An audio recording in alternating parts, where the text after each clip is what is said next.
So అయితే ఇప్పుడు మనకి గమ్ కనిపిస్తుంది కదా. మనం ఎక్కడికి వెళ్ళాము ఇప్పుడు? గమ్. తర్వాత యాసట్లో ఇయ్యు అని చేసేసుకున్నాం కదా. అదంతా కూడా అయిపోయింది, ప్రత్యయ భాగం అయిపోయింది, అవునా? ఇయ్యు తర్వాత ఏమన్నాము? ఈ తర్వాత ఇక్కడ ఏమొచ్చింది? తు తు ఇత్ యాక్చువల్గా షప్పు ఉంటది కదా, మనకి షప్పు ఉంటది. షప్పు స్థానంలో రాలేదు. ఇది జస్ట్ ఈ ప్రత్యయమే, విధిలింగ ప్రత్యయమే ఇది కదా. ఆగమం అండి. యాసిట్ అంటే ఆగమం వచ్చింది. ఆగమం వచ్చింది, అది ఆగమం వచ్చింది. యాసుట్ అంటున్నాం, టిత్ ఆగమం అది కదా. సో టిత్ ఆగమం కాబట్టి అదేంది పక్కన పెట్టుకుంటాము. దేనికి పక్కన, దేని ద్వారా వచ్చింది? తింగ్ ప్రత్యయం ద్వారా వచ్చింది అది కదా. సో దానికి పూర్వంలో ఉత్తమం. తర్వాత ఏంటిది? ఈ తర్వాత ఏమన్నా మెప్పు. మెప్పుకి ఆదేశం ఏంటి? అమ్మ. అమ్మ అమ్మ అమ్మ. సో అమ్మ అయిపోయింది. అమ్మేనా మెప్పుకి? అమ్మే అమ్మే మేడం. సో అమ్మ తీసుకున్నాం. సో అమ్మ అయితే ఏమైపోయింది అక్కడ? అమ్మే అవుతుంది కదా. ఇయ్యి కావాలి కదా. అమ్మే ఎందుకు అవుతుంది? గిత్తుల ఇయ్యు గిత్తులకారం ఇయ్యు చెప్పండి చెప్పండి. ఇయ్యు ఉంది కదండి. తాం తాం తం తామహ అనే ఉమ్, దాంట్లో అమ్మ అనేది మిప్పుకి ఆదేశ ప్రత్యయం. అమ్ము షెప్లో ఇయ్యు తు ఉంది కదా అని నేను అంటున్నా. అది కరెక్టే. ఫస్ట్ మనం షప్పుని పక్కన పెట్టినాం, ఇంకా ఇది ఇప్పుడు ఇది చేస్తున్నాం అనమాట. ఇది ఏంటిది? ఇయం అనేది రాసుకున్నాం మనం, అర్థమైనా? ఇంతే, ప్రత్యయ భాగాన్ని మనం చేసుకోవాలి. ఇదంతా అదంత అంగం అని చెప్పుకున్నామా లేదా? అవును. మరి అంగము అనేది ఇదంతా కూడా అంగం దీనికి. ఈ తింగ్ ప్రత్యయానికి అంగం ఇది. ఓకే, అర్థమైందా? ఇప్పుడు షప్పుకి అంగం ఎవరు? గమ్. అవునా, షప్పుకి అంగము గమ్. సో ఇప్పుడు ఈ అంగ భాగాన్ని చూస్తున్నాం మనం, అర్థమవుతుందా? సో ఈ అంగ భాగంలో ఇప్పుడు ఇది కూడా కలిపేసుకుందాం అంటున్నారా? ఇప్పుడు ఇది మీకు అర్థమైపోయింది కాబట్టి కలిపేసుకోవచ్చు. ఏమైంది అది? ఏయం. ఏయం ఇంతవరకు వచ్చింది, అవునా? సో ఇప్పుడు ఈ గమ్ భాగం చూస్తున్నాం, ఇప్పుడు అంగ భాగం చూస్తున్నాం. ఓకే, మరి అంగ భాగం చూడాలి అంటే ఎవరు వస్తారు మరి? అంగం అన్నాం. అంగం అంటే ఏంటో చెప్పుకున్నాము. ఆ ప్రత్యయానికి యస్మాత్ ప్రత్యయ విధి స్థదాది ప్రత్యయ విధి స్థదాది ప్రత్యయేంగం అని చెప్పుకున్నాం. అయితే మరి అంగం వచ్చింది సరే, అంగం అంటే ఏంటో అర్థమైంది. ఇప్పుడు ఎవరి అధికారంలోకి వచ్చినట్టు? అంగాధికారంలోకి కదా. సో అంగాధికారంలోకి వచ్చింది అంటే నన్ను ఎప్పుడు కూడా ఎలా చెప్తాము? అంగస్య. ఏంటి? అంగస్య, అంగాధికారంలోకి వచ్చింది అది. ఓకే, అప్పుడు అంగాధికారంలో ఎలాంటి కార్యాలు జరగాలి అంటే షిత్ పరంగా ఉంటే. షిత్ అయినా అకారం ఇది వచ్చింది షప్పు నుంచే కదా, అవునా? సో షప్పు నుంచి వచ్చింది. సో కాబట్టి షిత్ పరంగా ఉంటే ఎప్పుడు ఏం కావాలి? ఈ మకారానికి ఎవరు రావాలి? ఛ. ఛ ఆదేశం. ఎవరు చెప్పారు? ఇషు గమియమాం ఛహ, అవునా? ఇషు గమియమాం ఛహ అంటే ఇష్ అనే ధాతువుకి, గమ్ అనే ధాతువుకి, యం అనే ధాతువుకి. సో ఇప్పుడు మనకు కావాల్సింది గమ్ కాబట్టి గమ్ దగ్గర ఉండండి. ఓకే, సో గమ్ అనే ధాతువుకి ఎవరు కావాలంట? ఛ కావాలి. మరి ఆ ఛ అంటే ఇది మొత్తానికి ఆదేశం. అయితే ఏమన్నారు? ఎవరన్నారు? అలోంత్యస్య, అంత్యములో చేసుకో అని చెప్పింది కదా. సో అప్పుడు గచ్, గఛ అయింది, గఛ అయింది. అర్థమవుతుందా? సో గఛ అయిన తర్వాత ఇప్పుడు ఏం కావాలి మరి మనకు?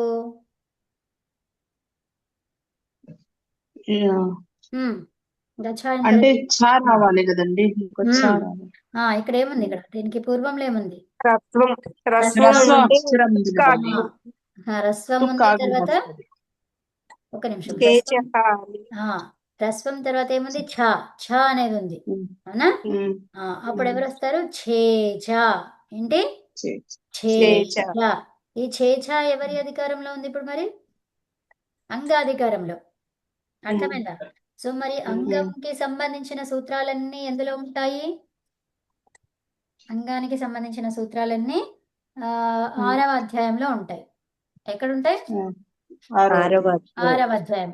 సో ఇప్పుడు మనకి ఆరో అధ్యాయం అంతా సూత్రం ఎక్కడ ఉండాలి? ఆరో అధ్యాయం నుంచి ఏడో అధ్యాయం మొత్తం. అంటే 6, 4, 1 నుంచి అంగాధికారం స్టార్ట్ అవుతుంది. ఓకే, 6, 4, 1 నుండి అంటే 6 నుంచి 7 వరకు మధ్యలో. అంటే ఇప్పుడు మనకి చేచ అనే సూత్రం ఎక్కడ వస్తుంది? ఇప్పుడు వీటి మధ్యలోనే వస్తుంది. ఓకే, 6వ అధ్యాయం 4వ పాదం తర్వాత నుంచే వస్తుంది. అర్థమైందా? 7వ అధ్యాయం చివరి దాకా ఎక్కడో రావచ్చు. అర్థమైందా? ఒక అధ్యాయము ఒక పాదం చూసుకుంటే సరిపోయింది. ఆ 4వ అధ్యాయంలో 4వ పాదం ఒకటి చూడాలి, తర్వాత 7వ అధ్యాయం మొత్తం 4 పాదాలు. అర్థమైందా? సో అందులో చూసుకుంటే మనకి చేచ అనే సూత్రము దొరికిపోతుంది. ఓకే, అంటే మనకి ఈ అంగాధికారము కొన్ని కొన్ని తెలుసుకోవాలన్నమాట. అంగాధికారము, ధాతు అధికారం, ప్రత్యయ అధికారము, తర్వాత ఈ తద్ధితాలు. అవునా? ధాతువుకి సంబంధించిన అధికారాలన్నీ ధాతు అధికారంలో ఉంటాయి. అవునా? మరి ధాతువు ఎక్కడి నుంచి ఎక్కడ దాకా ఉంది? ధాతువులన్నీ ఉండేది ఎక్కడ ఉంటది? 3వ అధ్యాయం నుంచి 3వ అధ్యాయం చివరి దాకా. ఓకే, తర్వాత ధాతువుకి సంబంధించిన ప్రత్యయాలు ఏవైతే ఉన్నాయో ప్రత్యయాధికారం ఏమో 3వ అధ్యాయం నుంచి 5వ అధ్యాయం చివరి దాకా. ఓకే, అంగాధికారం ఏమో 6 నుంచి 7 దాకా. సో ఇప్పుడు మనకి 6 నుంచి 7 దాకా అంటే 6, 6, 4, 4వ పాదం నుంచి. ఓకే, 7వ అధ్యాయం చివరి దాకా అన్నమాట. ఇప్పుడు ఈ చేచ ఎక్కడ ఉంటది? 6వ అధ్యాయం 4వ పాదం తర్వాత 7వ అధ్యాయం లోపు ఉంటుంది. అంతే. అవునా? 7వ అధ్యాయం అయిపోయే లోపల అక్కడే ఎక్కడో ఉంటది అది. ఓకే, సో చేచ అంగాధికారంలో ఉందన్నమాట అది కదా. సో ఇది అంగమే కదా, మొత్తం ఛ, గచ్చ, గమ్ అనేది అంతా అంగం కదా. సో అంగంలోనే కార్యం జరుగుతుంది. అవునా? అవును. కాబట్టి అది అక్కడే ఉంటది. సో అయితే మనకి ఈ ఈ సూత్రం ద్వారా ఎవరు వచ్చారు? తుక్కాగమం. ఎవరు? తుక్కాగము. తుక్కాగమం. మరి ఈ తుక్కాగమం చేచ రావాలి అంటే మనకి అంగ అధికారం కావాలి కదా. అంగాధికారం లేకపోతే ఇది రాదు కదా. అంటే ఆ అదేంటి, ఒకరి ఆఫీస్కి వెళ్ళాలి అనుకొని ఇంకొకరి ఆఫీస్కి వెళ్తే అక్కడ దొరుకుతుందా? ఆ మనిషి కానీ ఆ కార్యం కానీ ఏమైనా దొరుకుతుందా? దొరకదు కదా. అంటే ఏ ఆఫీస్కి వెళ్ళాలో ఆ ఆఫీస్కి వెళ్తేనే కావాల్సిన పని జరుగుతుంది. అవునా? అలాగే అంటే అంగ అధికారంలో ఉంటేనే చేచ వస్తుంది, లేకపోతే రాదు కదా. సో చేచాని తీసుకురావాలి అంటే ఎక్కడికి వెళ్ళాలి? అదే షాప్కి వెళ్ళాలి. ఇప్పుడు మనం ఒక ఏదో వస్తువు కొనుక్కుంటున్నాము, అప్పుడు హా, ఇషుగమ్యమంతో ఇక్కడ గచ్చు వచ్చిందన్నారు, ఉమ్, కానీ మళ్ళీ చేర్చ అంటే మళ్ళీ ఎందుకు? ఇంకా అంగ పని అయిపోలేదు, అంగంలోనే ఇంకో పని కావాలి ఇంకా. ఓకే. ఓకే, సో ఇంకో అధికారం మనకి గచ్చేయం అన్నాం మనం. అవునా? సో గచ్చేయంలో ఇంకో ఛా కనిపిస్తుంది, ఇంకో ఛా కనిపిస్తుంది. ఈ ఛా కావాలి కదా. అంటే ఇంకా మనం అంగంలోనే ఉన్నాం, అంగాధికారంలోనే ఉన్నాం కదా. ఓకే. సో అంగాధికారంలో ఇంకో కార్యం ఉంది కదా. అంటే ఈ చకారానికి పక్కన ఇంకొకటి ఏదో వచ్చింది, చా వచ్చింది. అంటే ఓకే. ఇది చేచ అన్నారు. అంటే తుక్కు గురించి ఇంతకు ముందు ఏదో చెప్పారు. తర్వాత ఇంకా చేచాలో కూడా జరుగుతుంది, తుక్కు అనేది ఆగమంగా వస్తుంది అని చెప్తున్నారు. అర్థమైందా? అదంతా కూడా అంగాధికారంలో ఉంది అని చెప్తున్నారు. Okay, okay. అయితే ఇప్పుడు మనకి తుక్కు వస్తుంది. ఆ తుక్కు రావాలి అంటే మరి ఏముండాలి కదా. సో తుక్కు రావాలి అంటే ఏం కావాలి? అవునా? చకారానికి పూర్వము హ్రస్వాక్షరం ఉండాలి. కరెక్ట్, ఈ హ్రస్వ అక్షరం అనేది ఉండాలి. హ్రస్వం అనేది ఇంపార్టెంట్ అక్కడ. హ్రస్వం అనేది ఇంపార్టెంట్. ఈ హ్రస్వముతో పాటు ఇక్కడ ఏముండాలి? చకారం ఉండాలి. అంటే తుక్కు వచ్చింది అంటే రెండిటికి మధ్యలో వచ్చింది అంటే ఏంటి? మనం కిత్తది. కిత్ ఏమన్నాము? అంతములో. మరి అంతం అంటే ఇప్పుడు దేని ద్వారా వచ్చింది? హ్రస్వస్వరంతో. హ్రస్వస్వరానికి వచ్చిందా తుక్కు? ఛాకి వచ్చిందా? హ్రస్వస్వరానికి వచ్చింది. ఉత్తమం, ఉత్తమం. అర్థమైందా? హ్రస్వస్వరానికి వచ్చింది. హ్రస్వస్వరానికి తుక్కు రావాలి అంటే పరంగా ఎవరు ఉండాలి? ఛా ఉండాలి. ఛా ఉండాలి, ఛా ఉండాలి. అర్థమైనా? హ్రస్వస్వరానికి తుక్కు రావాలి అంటే పరంగా చకారం ఉండాలి, మహాప్రాణ చకారము ఉండాలి. అర్థమైనా? సో అందుకని ఏమైంది ఇప్పుడు? గచ్, ఇక్కడ తుక్కులో తా మిగిలిందనమాట. అయితే మరి గ త్ తర్వాత ఛ్ ఇలా వచ్చింది. సో మనకి తవర్గం కనిపిస్తుంది, చవర్గం కనిపిస్తుంది. అవునా? అప్పుడు ఎవరు వస్తారు? సత్తు, షచ్చు. సత్తు షచ్చు. అప్పుడు ఏమైపోయింది మరి? ఇది ఈ తవర్గం అంతా చవర్గంగా మారాలి. చవర్గంలో మొదటి అక్షరం త అనేది మొదటిది కదా. అవును. అవునా? ఇప్పుడు గచ్చ్ అయింది. ఓకే, గచ్చ్ కాలే, గచ్చ అయింది. ఓకే, ఏమైంది అది? గచ్చ. గచ్చ అయింది. సో ఇప్పుడు గచ్చ ఉంది కాబట్టి ఇది ఎందుకు గచ్చుగా లేదు అర్థం చేసుకోండి. ఇక్కడ ఏంటిది? గచ్చ అంటున్నాం, అవునా? అవును. హా, సో షప్ గచ్చాలో ఏం కనిపిస్తుంది మనకి? అకారం కనిపిస్తుంది.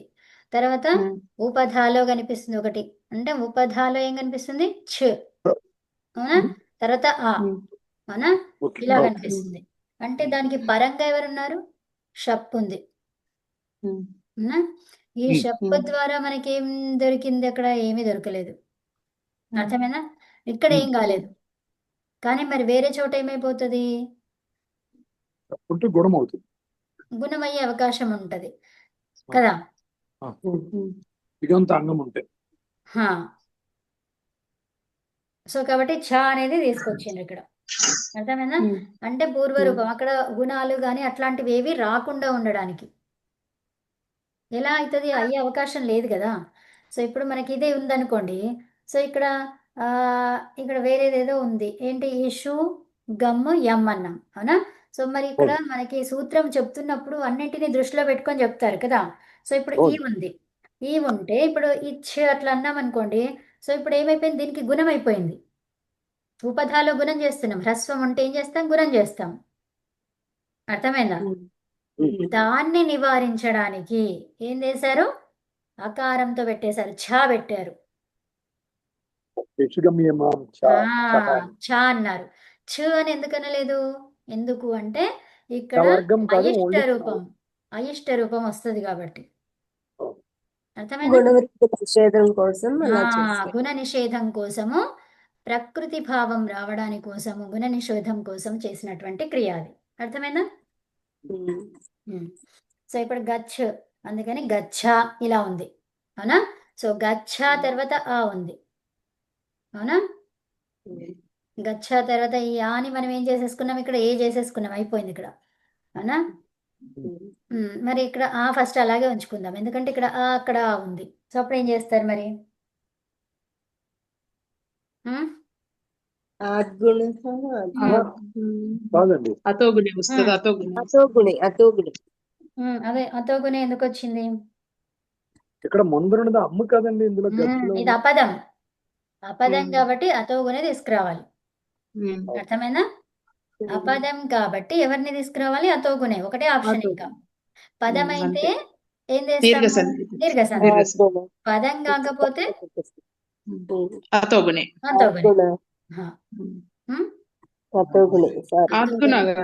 అతోగుణి వస్తుంది. పదం అయితే దీర్ఘసంధి. సో ఇప్పుడు మనకి ఆ ఈ ఇయం అనేది ఉంది అక్కడ, అవునా? ఇయం. సో ఇప్పుడు చేయండి ఏయం. సో అప్పుడు ఏమైపోయింది? అది గచ్చేయం. అర్థమైందా? ఇక్కడ ఛ ఎందుకు తీసుకొచ్చారంటే మీరు చెప్తారు కదా, ఇది ఛ కాకుండా, ఆదేశంలో ఛ కాకుండా ఛ ఎందుకు పెట్టారు చెప్పండి? గుణ నిషేధం కోసం. ఎందుకు? ఆ సూత్రంలో గుణ నిషేధం కోసం. ఆ సూత్రంలో ఎవరెవరు ఉన్నారు? ఇషు గమ్ యం. ఏమన్నారు? ఇషు గమ్ యం. ఈ రెండు సరే, మరి ఇషుకి ఏమైపోతుంది కదా? అన్నిటికీ వర్తించాలి అది. ఓకే, అన్నిటికీ వర్తించాలి, అన్ని సందర్భాలలో ఉండాలి. మళ్ళీ ఆ ఇష్ట రూపాన్ని దాన్ని డిస్కార్డ్ చేయొద్దు, అది అంటే డిఫరెంట్గా రావద్దు అది కదా. అవునా? వచ్చి ఉన్నటువంటిదే రావాలి, కానీ వేరేది రావద్దు కదా. అందుకని ఇలా చేయడం జరిగింది. అర్థమైందా? తర్వాత మనం ఏం చేస్తున్నాము ఇంకా? ఒకవేళ మనకి సంహిత అన్నాం, ఏమన్నాం? సంహిత అన్నాం. ఓకే, సంహిత అంటే ఏం చెప్తాం ఇక్కడ? సంహిత అంటే ఏంటన్నారు? సంహిత అంటే కలపడం అంటే ఈ శబ్దాలకి వెంటనే ఉన్నటువంటిది ఏదైతే ఉందో ఆ శబ్దాలను ఎంత దగ్గరగా కలపడగలిగితే అంత దగ్గరగా కలపడాన్ని ఏమన్నారు? సంహిత ఏమన్నారు? సంహిత. సంహిత. అదే. తర్వాత ఇప్పుడు మనము ఇక్కడ సకారము కకారం దీన్ని ఏమన్నారు ఇలా ఉంటే? దీన్ని సంయోగం. సంయోగం అన్నారు. ఇదన్నీ కూడా ఏంటి పేర్లు పెడుతున్నాం ఇక్కడ. ఎక్కడ ఉంటాయి ఇవన్నీ కూడా పేర్లు పెట్టేవి? ఏ అధ్యాయంలో? ఒకటో అధ్యాయం. సంజ్ఞాసూత్రం 1వ అధ్యాయం కదా. అంగాధికారం ఎక్కడ ఉంటది? అంగాధికారము 6వ అధ్యాయం 4వ పాదం తర్వాత 7వ అధ్యాయం అంత్యం వరకు. మరి ధాతు అధికారం 3వ అధ్యాయం. ధాతు అధికారం 3వ అధ్యాయము 91వ సూత్రం నుంచి 1వ పాదం 91వ సూత్రం నుంచి చివరి దాకా. ఓకే, థర్డ్ ఎండ్ వరకు. ఎండ్ అంటే ఏంటిది? 4వ పాదం చివరి సూత్రం వరకు. ఓకే, అదంతా కూడా ధాతు యొక్క అధికారం ఉంటది అనమాట. ధాతు యొక్క అధికారం అంటే ధాతు అధికారం అంటే ఏంటిది? ధాతువుకు సంబంధించిన ప్రత్యయాలు కానీ ధాతుకు సంబంధించిన విషయం అంతా అక్కడ ఉంటది అనమాట. అర్థమైనా? మరి ప్రత్యయాలకి వేరే. ఓకే, సో ఇప్పుడు ధాతువులు అంటే ఏంటి? ఎన్ని ధాతువులు ఉన్నాయి? 2000 ధాతువులకి సంబంధించిన విషయం ఎక్కడ ఉంటది? 3వ అధ్యాయము 1వ పాదం 91 సూత్రం నుంచి థర్డ్ ఎండ్ వరకు. ఓకే, ఆ 2000 ధాతువుల గురించి తెలుసుకోవాలంటే ఎక్కడికి వెళ్ళాలి? 3వ అధ్యాయం 1వ పాదం 91వ సూత్రం నుంచి 3వ అధ్యాయం చివరి సూత్రం వరకు చూసుకుంటే సరిపోయింది అంతే. ఓకే, ఆ తర్వాత ధాతువుకి మరి ధాతు అధికారంలో వచ్చిన తర్వాత ఏముంటాయి అందులో? ప్రత్యయాలు. ఆ ప్రత్యయాలు ఎక్కడి నుంచి ఎక్కడి వరకు? ధాతువుకి సంబంధించిన ప్రత్యయాలు. ఓకే, 3వ అధ్యాయము 1వ పాదం 1వ సూత్రం నుంచి 5వ అధ్యాయము 5th ఎండ్ వరకు. ఓకే ఓకే, ఇవి ప్రత్యయాలు. దేనికి సంబంధించిన ప్రత్యయాలు? ధాతువుకి సంబంధించిన ప్రత్యయాలు. ధాతువుకి సంబంధించిన ప్రత్యయాలు మనం కనుక్కోవాలి అంటే ఎక్కడి నుంచి ఎక్కడి దాకా వెళ్తాము? ఇంతవరకు. 3వ అధ్యాయం 1వ పాదం 1వ సూత్రం నుంచి 5వ అధ్యాయము చివరి సూత్రం వరకు ధాతువుకు సంబంధించిన ప్రత్యయాల గురించి చెప్తారు. సో మరి అది ఎన్ని అధ్యాయాలు? అవి 3 అధ్యాయాలు. 3rd, 4th, 5th 3 కదా. 3 చాప్టర్స్ అన్నమాట. 3 చాప్టర్స్ ఇక్కడ. అవునా? 3 చాప్టర్స్ దేనికి సంబంధించింది చెప్తుంది? ధాతు ప్రత్యయాల గురించి. ఓకే, అర్థమైందా? ఇప్పుడు ఈ 3 విషయాలు తెలుసుకున్నారు కదా. తర్వాత ఇంకోటి ఏంటి మనకి? ఇప్పుడు ఏం చేస్తున్నాం? జుహోత్యాది గణం చేస్తున్నాం కదా. ఈ జుహోత్యాది గణంలో ధాతువుని ఏం చేస్తాము? ద్విత్వం చేస్తాం. ఈ జుహోత్యాది గణానికి ధాతువుని ద్విత్వం చేయమని చెప్పింది ఎవరు? శ్లవ్ అనే సూత్రం. ఉత్తమం. శ్లవ్ అనే సూత్రం చెప్పింది. అయితే ద్విత్వం చేస్తే ఆ 2 భాగాలను ఏమంటాం? ఇలా 2 భాగాలు ఉండడాన్ని అభ్యస్తం.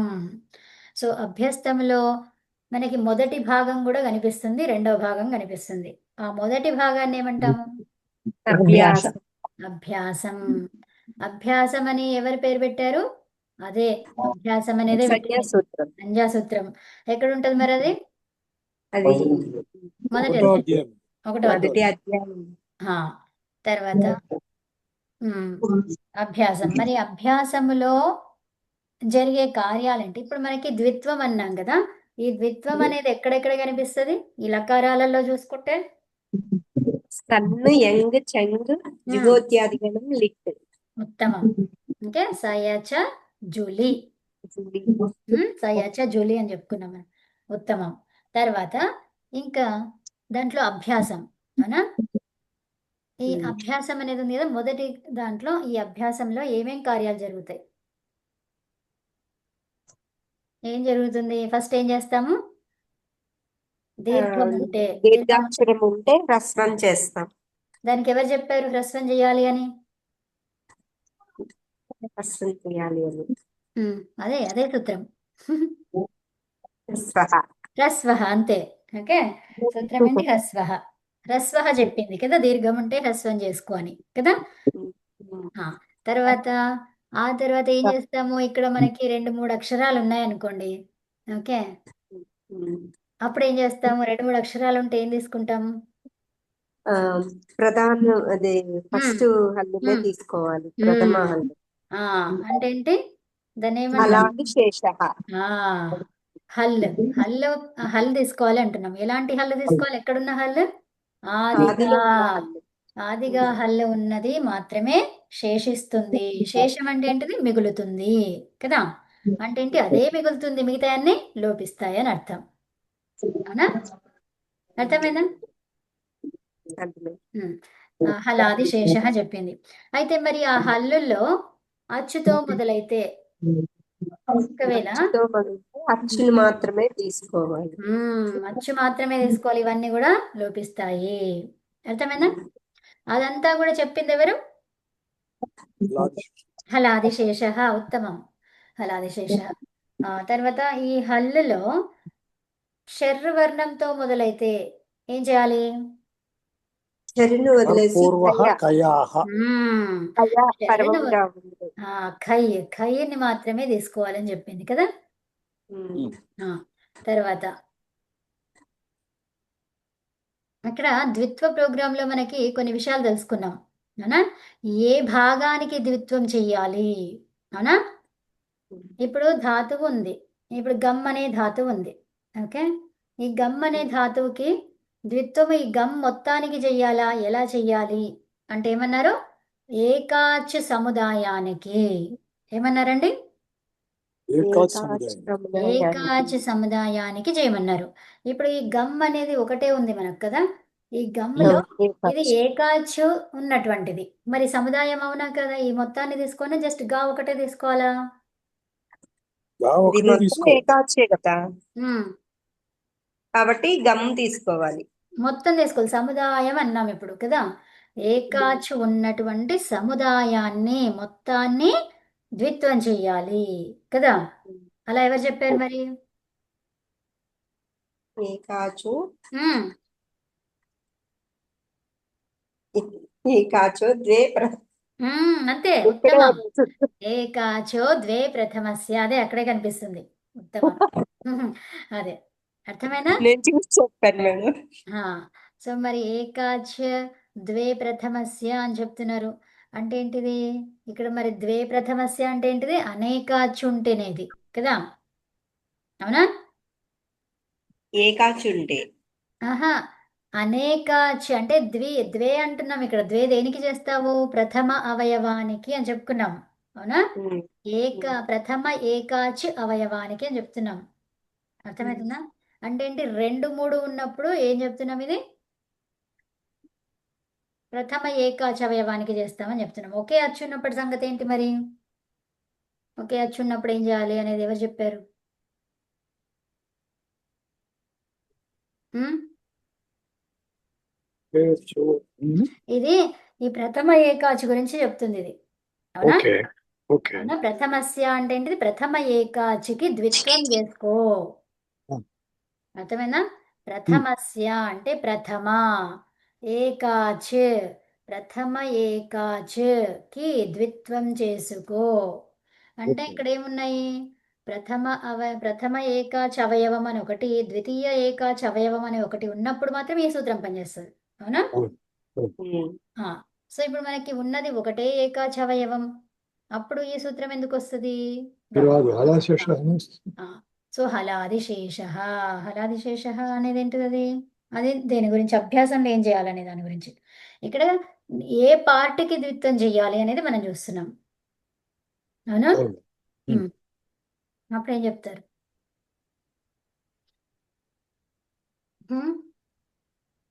ఏ పార్టీకి చెప్తాను అంటే ప్రథమ అంతే, ఇదే రెండిటికి కూడా ఇదే. ఏమైనా? సో అన్నిటికీ ఇదే అన్నమాట. ఓకే, ఇక్కడ ఏమన్నారు? యది శబ్దే ఏకః ఏవ స్వరః అస్తి తర్హి సహ సంపూర్ణ సముదాయస్య నామ్నా జాయతే పచ్ పచ్. ఇక్కడ చెప్పారా? మొత్తం అన్నిటికీ ఇదే, ఏకంగా ఉన్నా ఇదే. ద్వి ద్వి అంటే ద్వి కానీ త్రీ కానీ ఉన్నాయనుకోండి ఏకాచవయవాలు, ఉమ్. అర్థమవుతుందా? అది ఉన్నా కూడా ఇదే సూత్రం పనిచేస్తుంది. ఉం? ఓకే. అలా అన్నమాట. తర్వాత అయితే మరి ఇప్పుడు అంగ్ అనేది ఉందనుకోండి. ఏముంది? అంగ్ అనే ధాతువు ఉంది. ఓకే. సో ఈ ధాతువులో హలాది శేష ద్వారా యాక్చువల్గా దీన్ని ద్విత్వం ఏది చేస్తాం? ఏ భాగానికి ద్విత్వం చేస్తాం చెప్పండి? సముదాయం కదండి, అంగకే చేస్తాం. ఉం? అంగకే చేస్తామండి, సముదాయానికి చేయమన్నారు కదా. ఏకాచి సముదాయం అది, అవునా? అవును. ఏకాచి సముదాయం కాబట్టి అంగ్ అంగనే చేస్తాం. అర్థమవుతుందా? అవును. అంగాన్ అన్నామని అనుకోండి. సో ఇది ఒక ధాతువు ఏదో ఒకటి అట్లా ఉంది. ఓకే, జస్ట్ ఇమాజిన్ అంతే. ఓకే. ఓకే, ఇమాజిన్ అంగాన్ అనేది ఉంది. సో అప్పుడు ఏం చేస్తారు? అప్పుడు మరి అంగే తీసుకున్నాం అప్పుడు కూడా, ఎందుకంటే మనకి అచ్చు సముదాయం అన్నారు కానీ మొత్తం 2-3 అచ్చు సముదాయం అని చెప్పలేదు. అందువల్ల మనకి అదే అంగనే చెప్పాలి ఇక్కడ. ఒక్క నిమిషం. సో ప్రథమ ఏకాచో ద్వే ప్రథమస్య, ఫస్ట్ దీన్ని విడదీయండి. అవునా? ఏం విడదీస్తారు? 2 ఏకాచులు ఉన్నాయి అంటే ఒక ఏకాచిని ఒక భాగము, రెండవ ఏకాచిని ఇంకో భాగము, మూడవ ఏకాచి ఉంటే మూడవ భాగం. అర్థమవుతుందా? So okay. అలా చేసుకోవాలి. అలా చేసుకుంటే ఇప్పుడు మనకి ఏమొచ్చింది ఇక్కడ? ఆ ఆ. నా ఒకటి, తర్వాత గా గా. ఒకటి, ఓకే, గాన్, ఇది గాన్ ఒకటి, అవునా? ఇలా వచ్చింది. గాన్. అర్థమైందా? ఇది ప్రథమ ఏకాచ అవయవము, ఇది ద్వితీయ ఏకాచ అవయవము. So okay. ఇలా రెండు ఉన్నప్పుడు ఏం చేయమన్నారు? ప్రథమానికి ఉం? అది ఏకాచో ద్వే ప్రథమస్య ప్రథమస్య. ఏకాచవయవః అస్తి అంటే ప్రథమస్య ఏకాచవయవః అస్తి, ఇది చేస్తాం. తర్వాత ఇంకొకటి ఏంటి? అజాదేహే ద్వితీయస్య అన్నాం ఇక్కడ. అచ్చు ఆదిగా ఉన్నప్పుడు దీంట్లో ఏముంది? అచ్చు ఆదిగా ఉన్నటువంటి అవయవము. అర్థమవుతుందా? సో అప్పుడు దేనికి ద్విత్వం చేయాలి ఇప్పుడు? ఇప్పుడు ద్వితీయానికి చేయాలి. ద్వితీయానికి చేయాలి. తర్వాత ఇక్కడ నంద్రాహ ఏం చెప్పుకున్నాము? నంద్రాహ అంటే నకారము, దకారము, తర్వాత రేఫ, ఇవి ఉంటే వీటిని వదిలేసి ఇప్పుడు మనకి ఏముంది ఇందులో? గానులో దానిలో మనకి నకారం ఉంది కదా. నకారం ఉంది, ఉత్తమం. సో ఇప్పుడు అన్న ఇక్కడ వచ్చేసింది, అది అర్థమైందా? అన్న వచ్చేసింది. ఇప్పుడు ఏమైంది? ఇక్కడ మనకి గాన మిగిలింది. అర్థమైనా? ఇప్పుడు ఓకే. దేనికి ద్విత్వం చేస్తాము? అచ్చుతో అదిగా ఉంటే ద్వితీయ ఏకాచి అవయవానికి ద్విత్వం చేసుకో. ఓకే, ఇప్పుడు అన్న పక్కన పెట్టేసుకొని గాన్ గాన్. అర్థమైందా? ఇది అర్థం అవుతుంది, ఇక్కడ కొంచెం క్లారిటీ కావాలి. ఇప్పుడు అంగానని ఉంది, ప్రథమాక్షరం ఇప్పుడు దీని ఇప్పుడు మన గాననిదే మనకి ఇప్పుడు అంగంగా అంటే ద్వితీయంగా వచ్చింది. ఇప్పుడు ఇందులో మనకి నకారం వదిలేస్తే మనకి ఎలాగ గాన్ మిగిలిందే అర్థం అవ్వదు. ఇక్కడ చూడండి, గాన్ కదా, ఈ గాన్ అనేది ఉంది, అవునా? ఈ గాన్ అనేది ఇది ప్రథమ ఏకాచవయవం. దీన్ని ఏమంటాం? ప్రథమ ఏకాచ్ అవయవం. ఏంటిది? ద్వితీయ ఏకాచ్ అవయవం. ఓకే, అయితే ఇక్కడ అజాదేహే ద్వితీయస్య అన్నారు. అంటే ఈ ఏకాచ అవయవాలు అనేది అచ్చుతో మొదలైతే, ఆ ధాతువు అనేది అచ్చుతో మొదలైతే అప్పుడు దేనికి ద్విత్వం చేయాలంట? ద్వితీయానికి. తర్వాత ఇంకో సూత్రం వచ్చి ఏం చెప్తుంది? నంద్రాహ చెప్పిందా? అంటే వీటిని వదిలేసి నా గాని దా గాని రేఫ గాని ఉంటే దానికి ద్విత్వం చెయ్యకు. అంటే ఇప్పుడు ద్విత్వం చేయాల్సిన భాగం ఇది కదా. సో దీంట్లో నుంచి ఏం చూసుకోవాలి? ఇది వీటిలో ఏమైనా ఉన్నాయా చూసుకోవాలి. మరి ఏమున్నాయి మనకు? గకారం ఉంది. మరి ఆ గకారానికి ద్విత్వం చేస్తావా? చెయ్యం. సో మరి అది ఎక్కడ వెళ్ళిపోతుంది? ఇక్కడ ముందుకు వచ్చేస్తుంది, మొదటి అచ్చుతో కలుస్తుంది. సో అప్పుడు ఏమైంది? అది గాన్. సో ఇప్పుడు అజాదేహ ద్వితీయస్య అని చెప్పింది, ద్వితీయ భాగానికి చేసుకో ద్విత్వం. ఇప్పుడు ద్వితీయ భాగం ఏంటిది మనకు? గాన.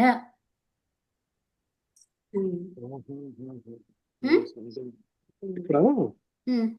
ఇక్కడ ఈ గకారాన్ని కట్ చేస్తున్నారు మీరు, నకారం లోపం చేయమన్నారు అంటున్నారు. అంటే ఇది పూర్వంలో నకారం అంటారు ఈ గా అనేది. మీరే చెప్పారు కదా, గా అనేది నకారం అని మీరే చెప్పారు. Okay okay okay.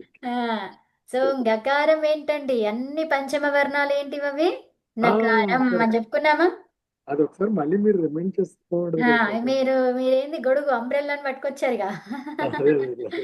అదే ఇప్పుడు అంటే గా ఉంది ఇప్పుడు కదా, ఇప్పుడు గా మీరు ఉంది ఇలా కదా. స్లోగా వెళ్తే అది మీరు స్పీడ్గా వెళ్ళిపోవడం అర్థం అవ్వలేదు. మీరు ఇప్పటికి వచ్చేటప్పటికి మీరు చెప్పేది ఇదే అని అర్థమైంది, కానీ మీరు చెప్తారేమో అని చూస్తున్నాను. అచ్చా అచ్చా అచ్చా. సో ఇప్పుడు అంబ్రెల్లా గురించి చెప్తానన్నా. Okay okay. సో గకారం ఉంది కదా, గకారం ఎక్కడ వస్తుంది? కవర్గంలో.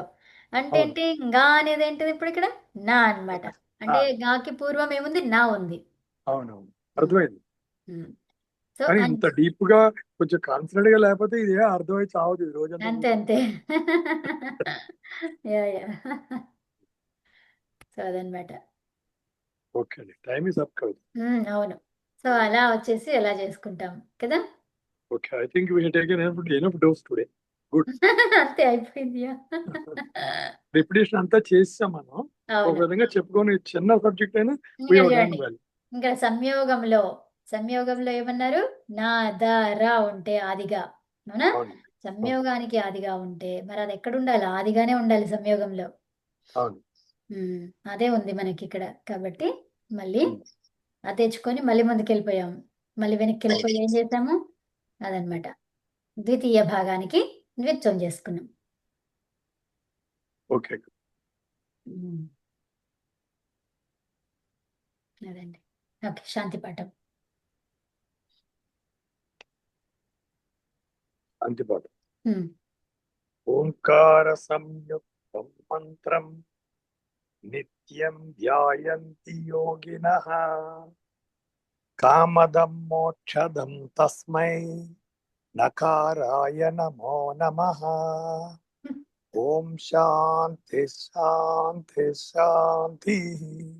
ఓ నమస్తే అండి, ధన్యవాదాలు. నకారాయ నమో నమః అన్నారా? అది చాలా బాగా చెప్తారు కవిత. అది అవును. అది చెప్పండి. మన ఓం వాళ్ళందరికీ నమస్తే. అర్థమయ్యేలాంటి మంత్రం అది. అవును, చెప్పండి. సంయుక్తం మంత్రం నిత్యం ధ్యాయంతి యోగినః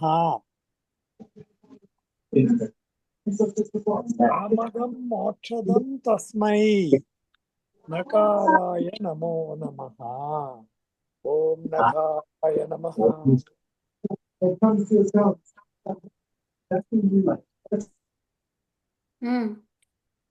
అనంత గారు అర్థమైంది అర్థమైంది కదా పోతా. ఇప్పుడు అర్థమైంది, కానీ వివరించండి, అందరికీ తెలుస్తుంది. అదే ఏంటంటే అక్కడ ఓంకార సంయుక్తం మంత్రం